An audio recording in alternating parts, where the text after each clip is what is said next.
আমাদের যাতে যাদের বাড়িতে গোপাল আছে আমরা সারা বছর এই একটা দিনের জন্য অপেক্ষা করে থাকি যে কবে জন্মাষ্টমী আসবে। তো আজকে ফাইনালি সেই দিনটা চলে এসেছে। তো হ্যালো এভরিওয়ান, সবাইকে আরও একটা নতুন ব্লগে ওয়েলকাম, বা বলা ভালো জন্মাষ্টমী স্পেশাল ব্লগে সবাইকে ওয়েলকাম তোমাদেরকে। তো অলরেডি ওপরে পুজো শুরু হয়ে গেছে, শাক বাজে, জানি না এখানে শোনা যাচ্ছে কিনা।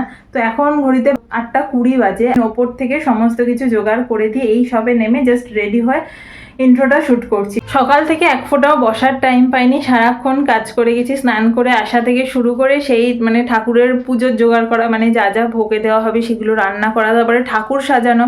আমি যদিও একা না সবাই মিলেই করেছি, তবুও অনেক কাজ ছিল। যাই হোক, সকাল থেকে সেরকমভাবে ইন্ট্রো দেওয়ার সময় পাইনি, এখন ইন্ট্রো দিচ্ছি। জাস্ট এইটুকুই রেডি হতে পেরেছি, আর কিছুই না। আর কিছু করার এনার্জিও নেই, আর তার থেকেও বলা ভালো যে সময়ও নেই, কারণ অলরেডি পুজো শুরু হয়ে গেছে।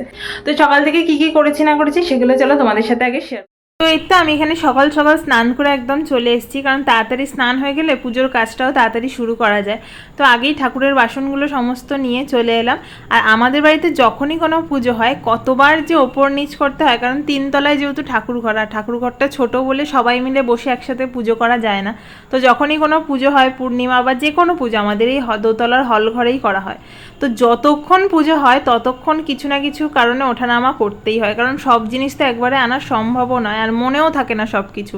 তো ওপর নিচ করতে করতে পায়ের অবস্থা তো একদম খারাপ হয়ে যায়। তো যাই হোক, আমি এখানে প্রথমেই নাড়ুটা বসিয়ে দিয়েছিলাম। নারকোলটা মা আগের দিন রাত্রিরেই কুড়ে রেখে দিয়েছিল, আগের দিনই বলেছিল নাড়ুটা করে রাখতে। তো আমি ভাবলাম থাক, সকাল সকাল উঠে আগেই নাড়ুটা বসিয়ে দেবো, তাহলে তাড়াতাড়ি হয়ে যাবে। তো ওদিকে নাড়ুটা হয়ে যাওয়ার পর দুধটাকে ভালো করে জাল দিয়ে ঠান্ডা করতে রেখে দিয়েছি। আর আমাদের যেহেতু আলাদা করে কোনো ঠাকুরের ফ্রিজ রাখা নেই, তো তার জন্য দুধটা সকালেই আনা হয়েছে। আর সকালে বোন দুধ, চকলেট সমস্ত কিছু গিয়ে আগে এনে দিয়েছে আমাকে। তো এর তো এখন বানাচ্ছি হচ্ছে তালের ক্ষীর। এর আগে কোনোবার জন্মাষ্টমীতেই তালের ক্ষীর বা তালের লুচি বানানো হয় না, জানি না কেন এবারে কি মনে হলো যে একটু তালের ক্ষীর তালের লুচি বানাই। আমি এর আগে কোনোদিনই বানাইনি, বাড়িতেও কোনো কারণে এগুলো বানানো হয় না আমাদের। হয়তো গোপালের ইচ্ছা ছিল জন্মাষ্টমীর দিন এগুলো খাওয়ার, তাই হঠাৎ করে মাথায় এলো এগুলো বানানোর জন্য। তো সবটাই আমার ইউটিউব দেখে দেখেই বানানো। তো দুধের মধ্যে আগে তালের পাল্প আর নারকোলটাকে ভালো করে মিশিয়ে নিয়েছি, তারপরে গ্যাসে বসিয়ে দিয়েছি। এটা না হতে খুব একটা দেখলাম বেশি সময় লাগলো না। তো এটা একটু ঘন হয়ে আসার পর এর মধ্যে চিনি দিয়ে দিলাম। আর চিনিটা দেওয়ার পর একটু ঘন হয়ে এলে এটা একটু না চাপা দিয়ে দিয়ে রান্না করতে হয়, নাহলে এত বেশি গায়ে ছিটছিল। আর আমি একদম গ্যাসের সামনে যেহেতু বসেছিলাম, গরমটা প্রচণ্ড পরিমাণে লাস্টের দিকে গায়ে ছিটে ছিটে আসছিল। তো যাই হোক, আমি এদিকে তালের ক্ষীরটা নামিয়ে নিয়েছি। আর এদিকে মালপোর ব্যাটারও রেডি হয়ে গেছে। আর তালের বড়া, মালপোর ব্যাটার, যা যা কিছু লাগবে সমস্ত কিছু বড় মা বসে বসে করে দিচ্ছিল, আমি শুধু একটার পর একটা রান্না করে গেছি। আর মালপোর ব্যাটারটা এত ভালো মাখা হয়েছে যে তেলের মধ্যে মালপোটা দেওয়ার পরেই দেখো কি সুন্দর ফুলে উঠছে।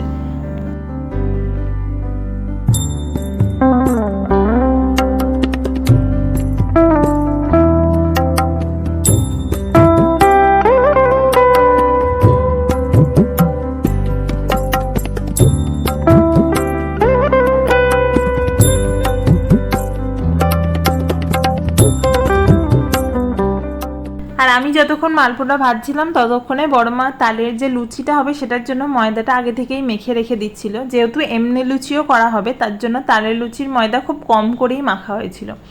তো যাই হোক, আমার এদিকে মালপো ভাজা প্রায় শেষের পথে। আর এইগুলো করতে করতেই দুপুর হয়ে গেছে। তো দুপুরবেলা যেহেতু গোপালকে সেবা দিতে হবে, কারণ পুজো তো হবে সেই সন্ধেবেলা 8:30 9টার দিকে।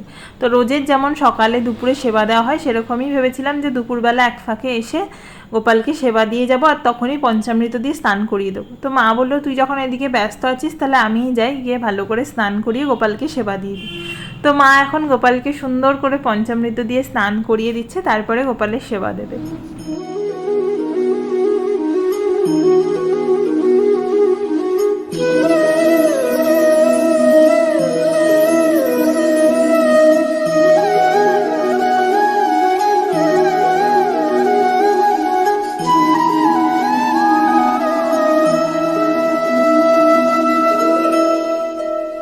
আর আর প্রত্যেক বছরই জানো তো আমি ভাবি যে জন্মাষ্টমীর দিন গোপালকে একটু পায়েস করে দেবো, কারণ জন্মদিন বলে কথা, একটু কি পায়েস না হলে চলে বলো তো।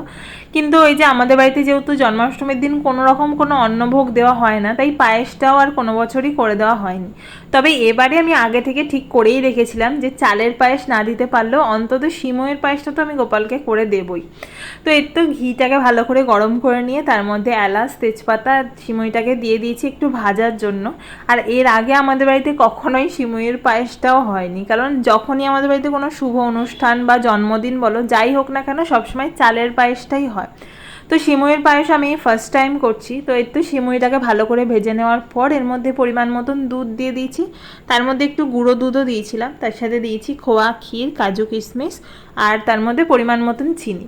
একটা জিনিস দেখবে খেয়াল করে, ঠাকুরকে যখনই যে কোনো ভোগই বলো না কেন প্রসাদ হওয়ার পরে সেই জিনিসটা একটা অন্যরকম টেস্ট হয়ে যায়। কারণ আমরা তো ঠাকুরের রান্না কোনোভাবেই সেইভাবে রান্না করার সময় টেস্ট করে করে রান্না করতে পারি না, কিন্তু তুমি যতই আন্দাজে করো না কেন ঠাকুরের সেটা প্রসাদ হওয়ার পর এমনিই আলাদা একটা টেস্ট হয়ে যায়। আর এই কথাগুলো বলার একটাই কারণ, এবারে তালের ক্ষীর, সিমইয়ের পায়েস, তারপরে তালের লুচি, মোহনভোগ, এগুলো কোনোবারই আমাদের বাড়িতে জন্মাষ্টমীর সময় দেওয়া হয় না। পুজোর সময় কেন, আমাদের বাড়িতেও এর আগে কোনোদিনও হয়নি। তো সবটাই বলতে পারো আমি আন্দাজেই করেছি, কিছুটা ইউটিউব দেখে, কিছুটা নিজের মতন করে করেছি। তো তার জন্যই এতগুলো কথা বলা। কারণ দেখবে একটা মানে আমি অন্তত একটা জিনিস বিশ্বাস করি যে গোপাল যেটা চাইবে বা ঠাকুর যেটা চায় সেটা ঠিক আমাদেরকে দিয়ে করিয়েই নেয়। তো যাই হোক, আমার এদিকে সমস্ত রান্না প্রায় কমপ্লিট। আমি আর তালের বড়াটা ভাজতে পারিনি, ওটা মাই ভেজেছিল। আর লুচিগুলো বোন ভেজে দিয়েছে, আমি এখানে সুন্দর করে লুচি আর মোহনভোগটা মানে সুজির মোহনভোগটা সাজিয়ে দিচ্ছিলাম। আর ওদিকে মালপো, নাড়ু সমস্ত কিছু সাজানো হয়ে গেছে। তো ওদিকে সমস্ত কিছু ভোগগুলো গুছিয়ে দেওয়ার পরে এখন হচ্ছে ঠাকুরের সিংহাসনটাকে ভালো করে একটু সাজিয়ে নেব। আর ব্যাকগ্রাউন্ডে যা ডেকোরেশন দেখছো সেটা তো আমি আগের দিন রাত্রিরেই করে রেখে দিয়েছিলাম, কারণ আমি খুব ভালো মতন জানতাম আজকে আর অত কিছু ডেকোরেশন করার আমি কোনোভাবেই সময় পাবো না। তো আমি এদিকে যখন ঠাকুরের সিংহাসন সাজাচ্ছি তখন কিন্তু অলরেডি ঠাকুরমশাই চলে এসছে, কারণ উনি বলেই রেখেছিল যে 8টা সাড়ে 8টার দিকে আসবে। কিন্তু আমার তো তখনও ওদিকে ঠাকুরের জায়গা সাজানো গোছানো হয়নি, ঠাকুরকে জামা কাপড় পরানো সাজানো বাকি রয়েছে। আর উনি যেহেতু আমাদের বাড়িতে সবার শেষে পুজো করতে এসছে, তো কোনো অসুবিধা নেই, মানে ওনার কোনো তাড়াহুড়ো নেই আর কি। আর এই তো এদিকে গোপালের নতুন জামা পরিয়ে দিয়েছি, হার পরিয়ে দিয়েছি। আর গোপালকে এই জামাটা পরার পর এত সুন্দর লাগছিল যে আমি তো গোপালের দিক থেকে চোখই ফেরাতে পারছিলাম না। তো এদিকে একটু ফুল দিয়ে সাজিয়ে দিয়েছি, আর এই পদ্ম ফুলটাকে ভালো করে ফুটিয়ে এখন গোপালের সামনে রেখে দেবো।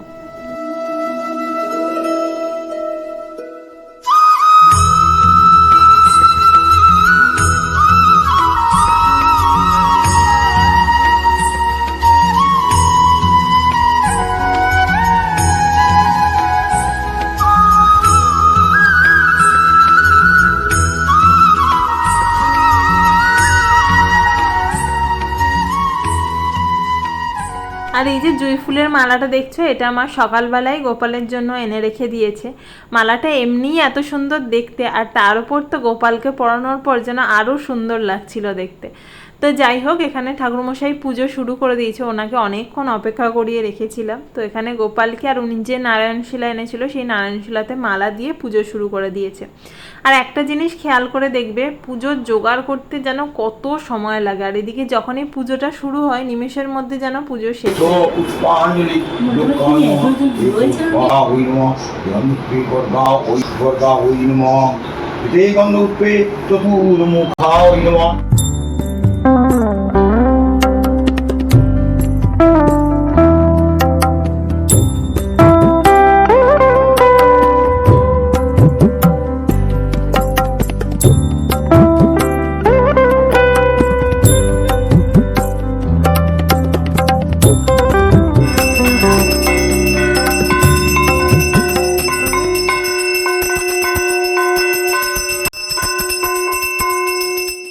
তো এই তো গোপালের তো সুন্দর করে আরতি করা হয়ে গেছে, এখন হচ্ছে সবার শেষে গোপালের কাছে সুন্দর করে সবাই মিলে একসাথে বসে পুষ্পাঞ্জলি দেওয়ার পালা।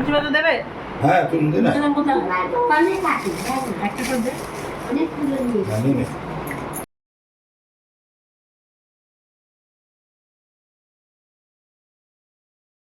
তো এই তো আমাদের এদিকে পুষ্পাঞ্জলি হয়ে যাওয়ার পরে পুজো কমপ্লিট হয়ে গেছে, মানে বলতে পারো এবারের মতন জন্মাষ্টমী পুজো কমপ্লিট আর কি।